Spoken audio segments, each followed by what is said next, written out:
Olá, meu nome é Beatriz, eu faço parte do grupo cujo tema é desonerações, também formado pela Júlia, Fernando, Gabriel e o Rafael. E hoje nós vamos passar por alguns tópicos relacionados a isso, como as perdas municipais com desonerações nas exportações, as desonerações no pós-crise de 2008, os subsídios do Tesouro Nacional, o impacto fiscal das operações do Tesouro com o FINEP BNDES. Para conceber a ideia de desonerações tributárias, é preciso que a gente tenha em mente que os governos fazem uso do sistema tributário como forma de arrecadação e o sistema tributário, por sua vez, é permeado por desonerações. Essas desonerações nada mais são do que disposições existentes na legislação tributária que reduzem a arrecadação potencial do imposto.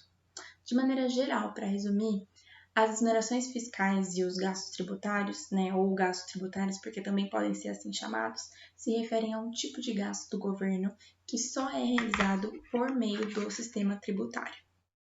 Como exemplo de desonerações, nós temos isenções, redução da alíquota, e com isso nós temos vários objetivos que o Estado pode ter para utilizar dessas desonerações. Então, por exemplo, pode ser a promoção de equidade, pode ser um incentivo de um determinado setor da economia visando um crescimento, pode ser a compensação de gastos realizados pelos contribuintes em serviços que não são atendidos pelo Estado, entre outras coisas.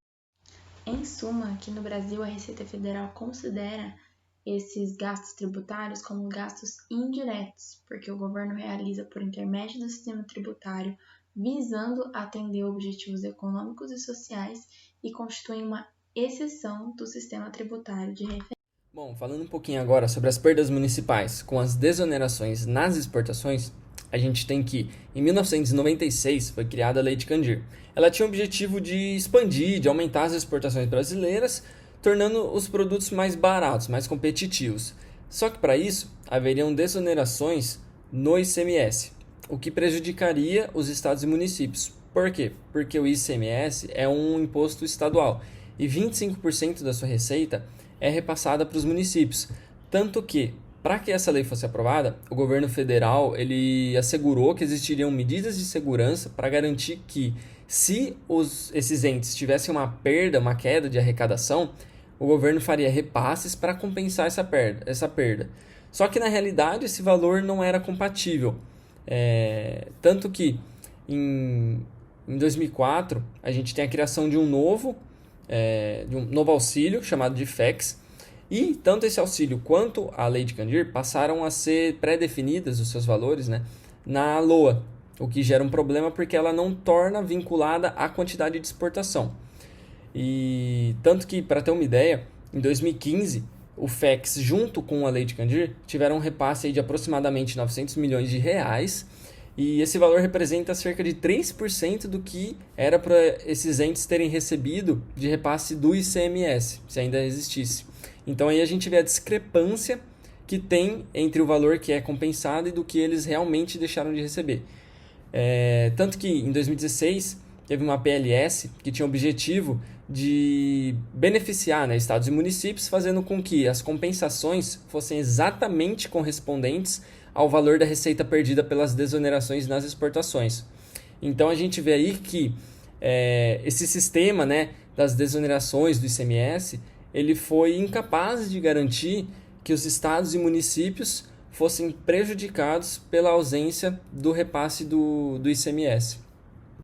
Quanto às desonerações no nosso país após longos períodos de grandes onerações, principalmente das contribuições fiscais, em 2008, o nosso governo se viu forçado a criar um pacote de desonerações anticíclicas voltadas ao enfrentamento de todos os impactos negativos da crise financeira.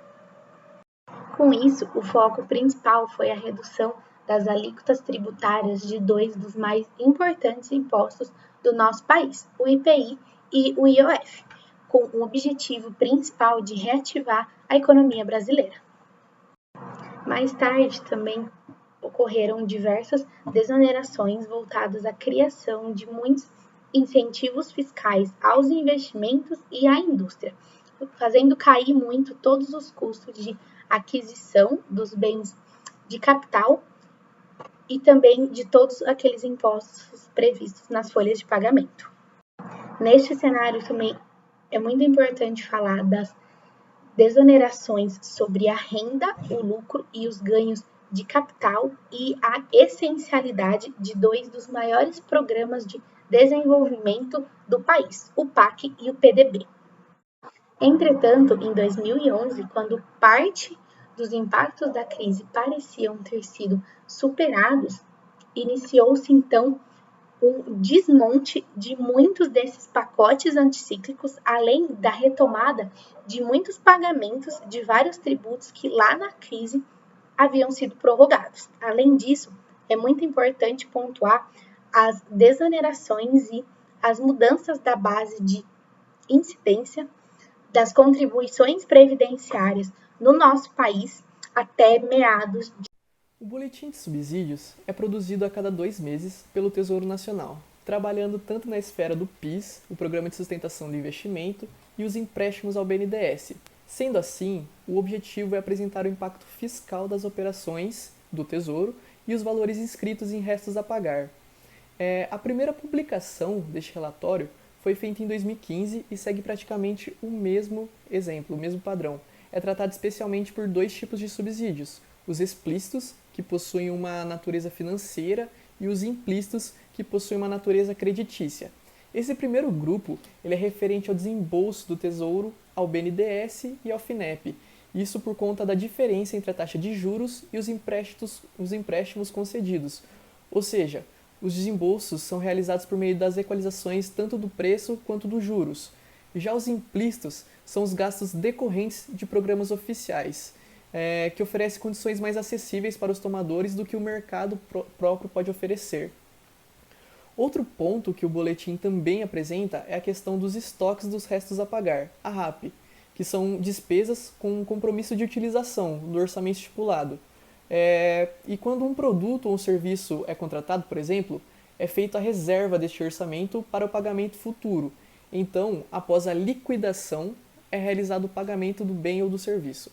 Mas se essa despesa ela não é paga neste mesmo ano exercido, ela é inscrita em restos a pagar na virada do exercício. Então, ela só será paga no ano subsequente, tendo uma boa parte sendo cancelada. Então, o que o boletim traz também é esse cálculo da RAP, que seria a inscrita junto com a reinscrita, subtraindo os pagos e os cancelados, totalizando os estoques. Por fim, no final de cada boletim, ele é apresentado os contratos realizados com uma iniciativa federal a fim de promover investimentos, mostrando vigência, o indexador e também o saldo. De acordo com a Receita Federal do Brasil, os gastos tributários são gastos indiretos do governo e realizados por intermédio do sistema tributário, visando atender objetivos econômicos e sociais. Esses cálculos são feitos através de demonstrativos. Por exemplo, do ano de 2006 ao ano de 2010, utiliza-se como base o ano de 2008. Já nos anos de 2009 e 2013, a base efetiva é o ano de 2011 e, por fim, o ano de 2013 ao ano de 2018, utiliza-se 2015. A Receita Federal do Brasil, através desse demonstrativo, apresenta as estimativas dos gastos tributários calculados com base em dados reais ocorridos no ano calendário de 2008. A adoção desse critério tem reflexos nas informações do imposto de renda da pessoa física e jurídica, pois os gastos tributários decorrem desses tributos e estão associados ao ano em que ocorreram os fatos econômicos que deram origem à renúncia.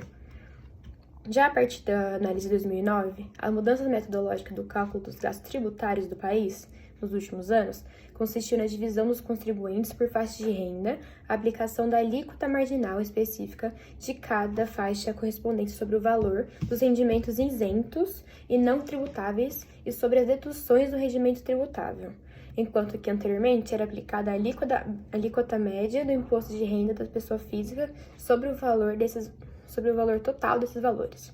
Em outras palavras, a isenção do imposto de renda, que antes era classificada nas aplicações da caderneta de poupança, foi reclassificado e agora passa a ser informado como um gasto tributário do imposto de renda retido da fonte. Anteriormente era informado no imposto de renda da pessoa física. Essa metodologia tem como fonte de informação os dados do Banco Central sobre o saldo mensal dos depósitos em cadernetas de poupança, enquanto que anteriormente a fonte utilizada era a declaração do imposto de renda da pessoa física, onde os contribuintes, obrigados à sua apresentação, informam o rendimento isentos decorrentes da aplicação na poupança. Já a partir de 2013, ocorreram grandes mudanças nesse sistema. Para financiar seus gastos, os governos se utilizam da arrecadação compulsória de recursos que, em termos técnicos, caracteriza a tributação de um país. O conjunto de normas que definem e delimitam o processo da arrecadação compõe o sistema tributário legal. Em geral, os sistemas tributários não possuem outro objetivo senão de gerar recursos para a administração. A tributação recorrente desse tipo de imposto de renda consiste na aplicação de alíquotas progressivas, conforme o nível de renda, sobre essa base de cálculo que é formada pela soma de determinados tipos de renda menos deduções legais permitidas. A faixa de isenção se aplica a todos os contribuintes a um valor fixo, independente do seu nível de renda. A estrutura como a faixa de isenção e alíquotas progressivas é uma das técnicas utilizadas para conferir progressividade ao imposto de renda. Os tributos incidentes sobre o consumo são regressivos por natureza, pois os contribuintes com baixo poder econômico comprometem quase a totalidade de sua renda em atividades de consumo. Além disso, essas contribuições incidem na importação de bens e serviços do exterior, como uma forma de equalizar a carga tributária suportada pelos bens e serviços produzidos dentro do país. Da mesma forma, os dispositivos empregados como forma de implementar a incidência não cumulativa, tais como a possibilidade de apurar créditos sobre insumos e sobre a aquisição de bens de capital e a forma de apuração desses créditos também são considerados parte da estrutura normal de referência.